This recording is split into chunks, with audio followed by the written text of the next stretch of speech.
Hi everyone, कैसे हैं आप सब। आई होप आप सब अच्छे होंगे, बहुत अच्छे होंगे। और स्वागत है आपको मेरे चैनल अपनी पहचान में।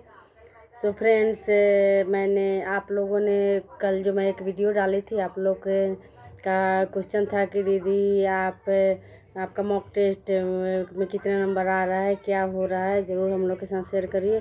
तो देखिए, कल का जो मॉक टेस्ट थी, मैं जो दोबारा मेरे रिवीजन हो रहा है उस मॉक टेस्ट का, जो बुक मैं आप लोग के साथ अभी शेयर करूँगी, उस बुक से मैं दे रही हूँ। उसमें इस बार तो मेरे 19 से कम मार्क्स आए हैं। मैं एकदम समझिए कि मुझे रात भर नींद नहीं आई है कि इतने कम मार्क्स कैसे आ गए। हमेशा मेरे 60 प्लस 75 प्लस तक आ जाते हैं। मैंने समझिए कि उतना तक मेरे आते ही आते हैं। फिर कल जो मॉक टेस्ट दी उसमें मैं शौक रह गई कि इतने कम मार्क्स कैसे आ गए। मात्र मेरे 62 मार्क्स आए थे उसमें। और उसमें भी हिस्ट्री तो सही था, लेकिन ज्योग्राफी में मेरे बहुत कम मार्क्स आ गए। और जीके जीएस में तो आते ही हैं। जीके जीएस में आईएनएम वाला पोर्शन सही था मेरा। ज्योग्राफी भी ठीक ठाक था, उसमें भी जो 8 नंबर के आते उसमें भी सही था मेरा। 6 थे तो हाँ 6 थे तो वो भी सही था।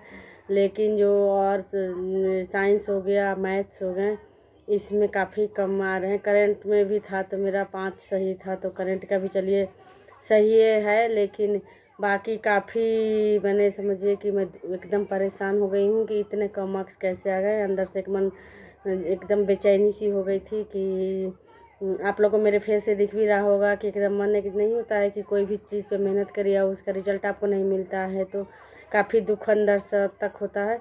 सो यही हाल मेरे साथ हो गया है। इतनी मैंने समझिए कि इतनी रिस्पॉन्सिबिलिटी के साथ आदमी अपनी तैयारी करता है, बच्चे, घर परिवार, हस्बैंड, सबको संभाल के तब अपने लिए टाइम निकलता है। आदमी बीमार पड़िए तब भी अपने लिए किसी न किसी तरह टाइम मैनेज करके आदमी स्टडी करता है। फिर भी अगर आपको मिस से कम जो होता है ना चीज़ मिलती है तो काफ़ी दुख होता है। सो यही हाल मेरे साथ हो गया है।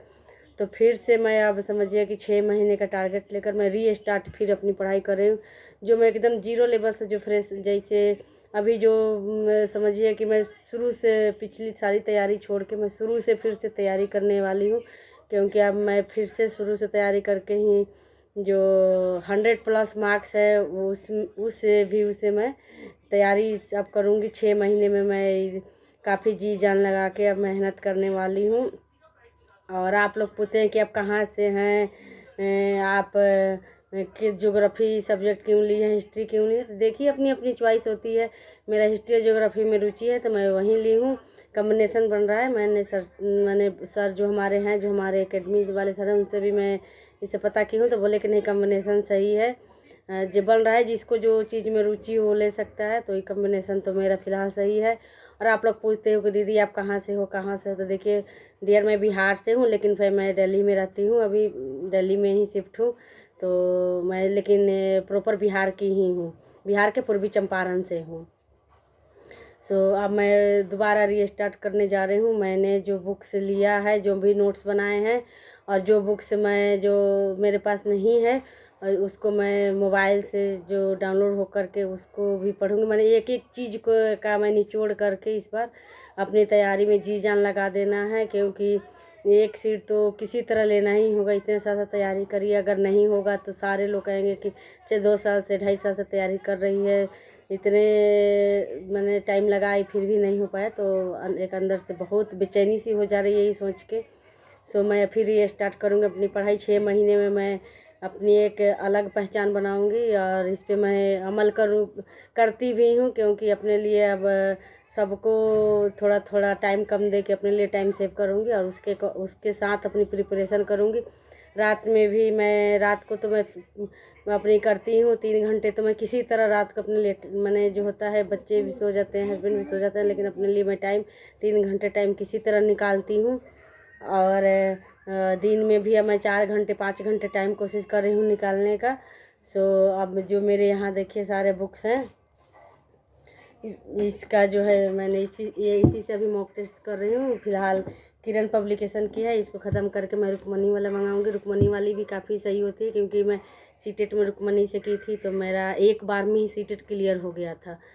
सो सीटेट ही मेरा इसका समझिए कि इससे प्रैक्टिस सेट करती हूँ।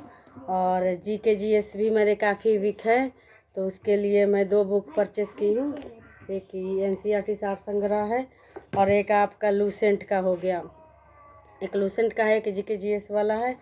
और जब हमारे सर हमें थ्योरी क्लास दे रहे थे तो तभी उस सर ने बताया था कि थ्योरी करके आपको घटना चक्र की बुक सॉल्व करनी है। तो उस समय मैं ली थी, बच्चे थोड़ा फाड़ दिए हैं देखिए।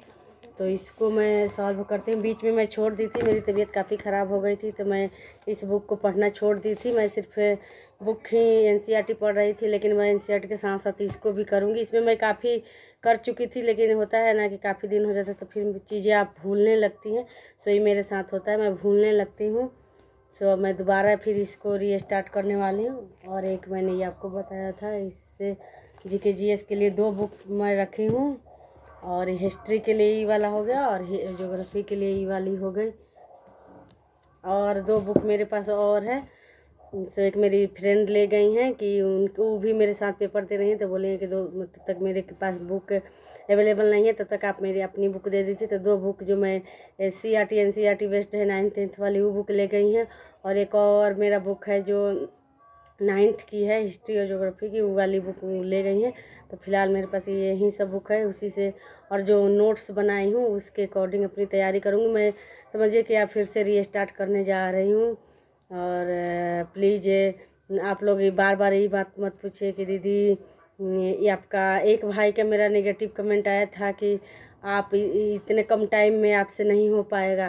तो देखिए भाई, आप अच्छा बने, मेरे कहने का है कि किसी के बारे में अच्छा नहीं बोल सकते तो बुरा भी नहीं बोलना चाहिए। दुख होता है क्योंकि आप भी तैयारी कर रहे हैं, हम भी कर रहे हैं। किसका किस्मत को जानता है, किसी को नहीं पता है। तो अच्छा नहीं बोल सकते तो बुरा भी नहीं बोलना चाहिए, किसी के बारे में बुरा नहीं सोचना चाहिए। सो देखिए, अब तैयारी मैं रीस्टार्ट करने वाली हूँ। आप लोग ज़रूर मैंने एक होता है ना कि आप लोग से भी मुझे काफ़ी हेल्प मिलती है।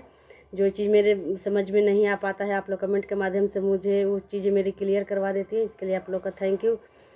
So thanks for watching.